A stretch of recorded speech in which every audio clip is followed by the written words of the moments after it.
బెదిరిస్తుందా ఎవరిని బెదిరించారు మరి ఎందుకు వచ్చారు ఏముంది కాదు మీరు వచ్చారు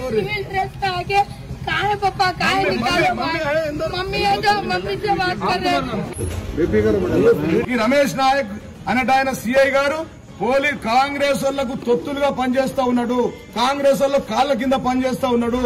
కాబట్టి ఎలక్షన్ కమిషన్ వెంటనే స్పందించి ఆయన ఇక్కడి నుంచి ట్రాన్స్ఫర్ చేయాలా. ప్రజాస్వామ్యబద్దంగా ఎలక్షన్లు జరగాలంటే, ఫేర్ అండ్ ఫ్రీ ఎలక్షన్ జరగాలంటే మఫ్టీలో ఉన్న పోలీసులను మా ఇంట్లో ముందు ఉంచొద్దు. ఇప్పుడు 9:30 అయింది, మేము ఎక్కడ వయోలేషన్ చేస్తలేం. డ్యూటీ ఉంటే డ్యూటీలో రా, డ్యూటీ లేని కానిస్టేబుల్ కదా.